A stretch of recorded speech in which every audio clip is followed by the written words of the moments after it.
Tea Tale. On an ordinary day in the underground ruins, a child fell from the sky, her descent marked by both grace and despair. She had been cast out into the world for being different, born with a single eye and a tail adorned with delicate feathers at the end. The townsfolk called her a zombie, an unkind label that stemmed from her father's cruel experiments. At just 7 years old, she bore the weight of this identity, navigating both the world and her pain.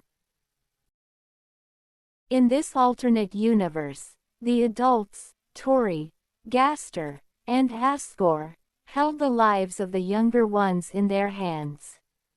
Papyrus, Undine, Sans, and Alphys shared the same youthful age as the child, but her name was not Frisk, it was Zombie, a name cruelly branded upon her by her father. One day, feeling a burgeoning trust towards Tori, she finally revealed the name's bitter origins. Horrified, Tori declared it unacceptable for a child. Distressed by this unwanted identity, she asked Tori if she could be called something else.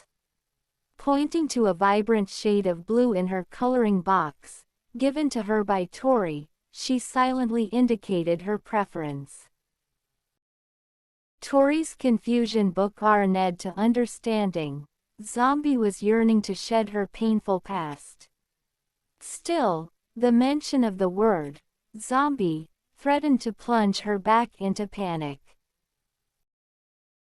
Despite the shadows of her history, she found solace in her new surroundings, until an unexpected visitor arrived at the door. In this blend of the Swap and Undertale universes, Asgore and Tori remain apart, yet life pulses in the form of Asriel and Chara, both alive and present. Asriel cherishes his friendships with Papyrus and Sans. However, Sans harbors a deep-seated resentment for Chara, not due to resets, there aren't any, but because she relentlessly bullies Papyrus.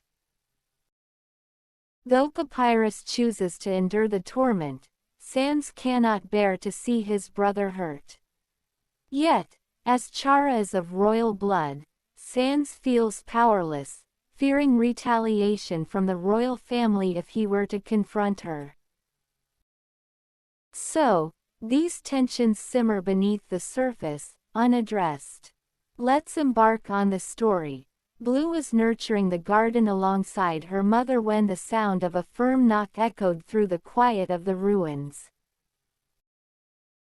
Alone in that moment, her curiosity surged, propelling her to the door.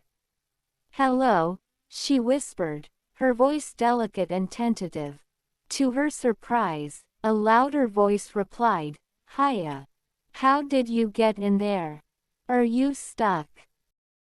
"No," she murmured softly, her tail instinctively lowering. "You're really soft-spoken, aren't you?"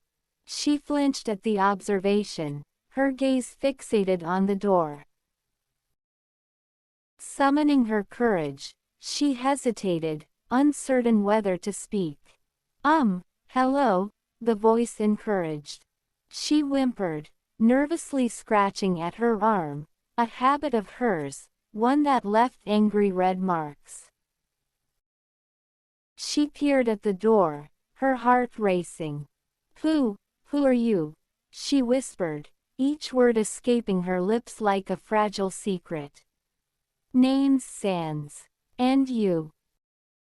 "Blue," she barely uttered, her tail flicking up and beginning to wag gently. "Do you want to hear a joke, buddy?" "Sure," she responded, moving closer to the door. Her hand brushed against its cold surface, a stark contrast to the warmth enveloping her inside. "What did the fish say to the wall?" he asked, pausing for her response. "What? Damn," he chuckled, and she found herself laughing alongside him, sitting against the wall as if sharing a moment frozen in time. She thought she heard him mimic her position, perhaps feeling the shared warmth of camaraderie. His soul resonated with a powerful presence. He was a skeleton, emanating strength and a surprisingly comforting scent of ketchup. He was short, similar in stature to her, which struck her as odd. How did she recognize his scent? Perhaps it was something inherited from the wolf DNA her father had infused in her. For years, they maintained this peculiar friendship, and slowly, Blue learned to trust Sans with her heart. She kept her past hidden, locked away in the depths of her being. One day, as emotions swirled chaotically within her, she unexpectedly called out, mimicking the chirping of a bird. She quickly covered her mouth, realizing that Tori was across the table, looking at her with a piercing gaze filled with concern. In that startling moment, she felt wings unfurl from her back. That same night, terror surged through her, causing her to scream in her sleep. When her mother rushed in, she found Blue puffed up, trembling as fear coursed through her veins. Tori enveloped her in a warm embrace, providing the comfort that Blue desperately needed but couldn't articulate. Tori recognized that decisive action was needed. She would have to take Blue to Gaster. Blue clutched her mother's arm tightly, her tail curling beneath her in a protective manner. Tori's clothing felt soft and envelopey, protectively curling beneath hair of Blue's feathers as she held on. "It's okay, my child," Tori whispered, gently petting her head with a soothing touch. "I'm going to take you to my best friend. He might be able to help you, my child." The word, help, echoed in Blue's mind, laced with hope and trepidation. "My child, I promise I will be with you every step of the way. You just have to trust me." Chapter 2. Fix my child, please. I stepped out into the bustling world with my mom, clutching the fabric of her dress as she walked purposefully ahead. The startled gazes of those around us pierced through the air, reflecting a tapestry of emotions: distrust, fear, and an unexpected glimmer of concern and sadness. "Mom," I whispered, inching closer to her side, seeking comfort. "Okay, my child. We're almost there," she reassured me with gentle warmth in her voice. Suddenly, a familiar scent wafted toward me, causing me to halt in my tracks. I released Tori's hand, and she came to a standstill as I spotted Sans. He was an unmistakable skeleton, engaged in playful antics with his brother, who was noticeably shorter and adorned in bright orange. Sans wore a cool blue jacket. He lifted his gaze, his eye sockets narrowing with distrust as he raised an eyebrow curiously. "Come along, my child," Tori urged, her voice a soothing balm amidst the murmurs of the crowd. People whispered about the peculiar feathered child in their midst, as Tori gently took my hand. I followed her, my tail initially wagging with excitement before it succumbed to the weight of uncertainty and drooped. "My child, you're dragging your tail," Mother remarked, her expression tinged with concern as she tenderly brushed off the feathers. I lifted my tail at her encouragement, seeking her comfort. We approached the lab door in Hotland, and Tori knocked lightly. A scientist opened it wide, and I instinctively flinched, retreating behind my mother's protective figure. "Hello, Queen Tori. How may I assist you today?" Gaster inquired, his voice professional yet warm. "Tori, I need a checkup for my child, Blue," my mom explained. "She's really frightened of labs, so could you please check on her?" He gave me a careful examination, his curious gaze landing on the feathers sprouting from my back. "How fascinating," he commented, intrigue lighting his face. "I will need to conduct some tests." An instinctual fear surged within me, prompting me to shrink back further. "She's apprehensive of me, Tori. How can I assess her if she won't even look my way?" he lamented. "Hey, Blue, it's okay. You can come out. He's nice," Mom encouraged, her voice soothing and patient. I peered out timidly, my feathers puffing up nervously. "Extraordinary. I've never encountered anything quite like it," Gaster exclaimed, his enthusiasm palpable. "Please, tell me, Blue, how did this happen? Share your story, and I'll do my best to help you." I glanced up at my mother, seeking reassurance. "Go ahead, dear," she encouraged, her tone gentle, reminiscent of a caring push towards the world beyond kindergarten doors. Taking a deep breath, I looked at Gaster and slowly stepped forward. "Oh my goodness, we need to get her inside immediately," he said, his voice laced with urgency. Without waiting for my response, he scooped me up with surprising gentleness and carried me into the lab. He placed me on the examination bed, the cool surface sending a shiver through me, while my mom stood anxiously on the other side of the room.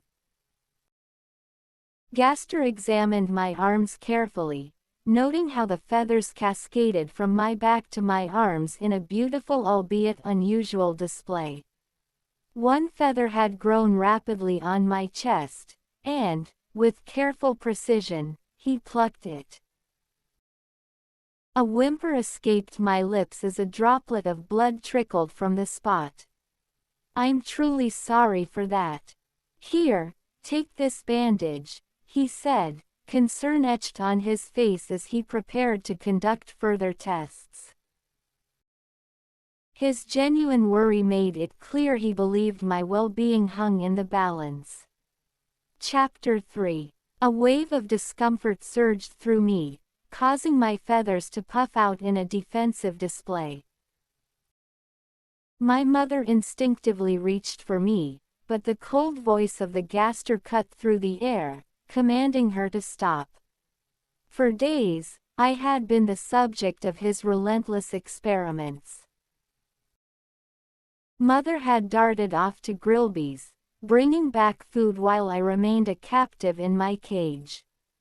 Her visits had grown less frequent. She claimed she needed to tend to the ruins, though it felt like a hollow excuse. As I grappled with feelings of abandonment, I rushed to the cage walls, desperately searching for my mother. "Mom, please don't go," I pleaded, my voice breaking. With a heavy heart, she turned away, leaving me alone in the suffocating silence of my enclosure. I pounded my fists against the bars, my frustration echoing through the sterile room as she walked further away. I sank to the ground of the cage, completely covered in shimmering feathers, the weight of my 20 years pressing down on me after being left without food or water for 2 long days. My body felt frail and weakened. Just when I thought despair would consume me, a familiar figure appeared in the doorway. The unmistakable scent filled the air. It was Sans. "You're her, aren't you? You're Blue." His voice was a mix of relief and heartbreak. Though I was fragile and barely clinging to consciousness, I mustered the strength to look up at him. "Sans," I whimpered, barely able to keep my eyes open. Without hesitation, he scooped me up, cradling me against the softness of his clothes. His bony hands, surprisingly sturdy, provided a sense of security as he carried me away to an unknown destination. Eventually, he placed me on a plush green couch, the warmth of the air enveloping me like a gentle embrace, contrasting starkly with the cold reality I had just escaped.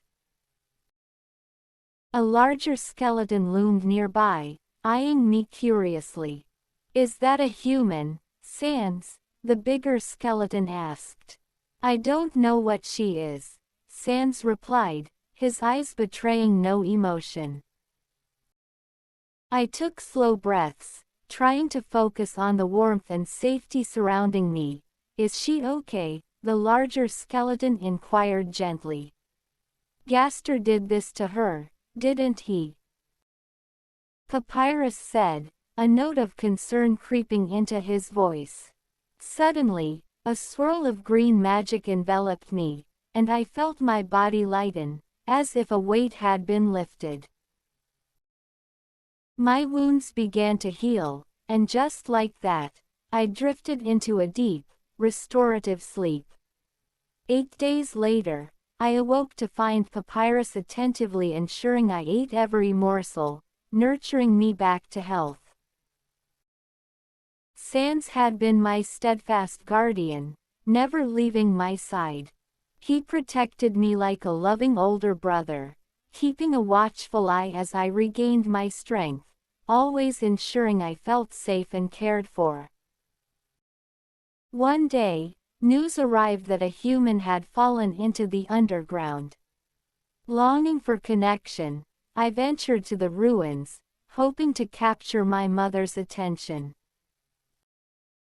I stood before the colossal doors, aware that they remained shut without her magic. As I lingered in silence, Sans found me. "Hey, Blue, what are you doing out here all alone?" he asked, concern shadowing his features. "I'm just trying to see if my mom will come back. I've been waiting for 3 hours now."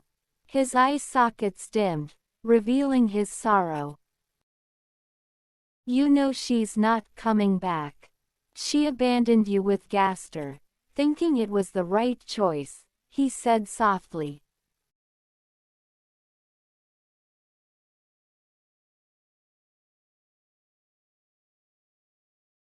"I know. Then why?" "Because, Sans, she was the closest thing I had to a mother. Before." I reached up to touch the spot where my eye had been. Now, it was merely a patch of skin. "It's not important," I added, forcing a smile that didn't quite reach my heart. Sans enveloped me in a comforting hug, and my tail drooped in the warmth of his embrace. "Sans, please. I don't want hugs, right now. Tell me what happened."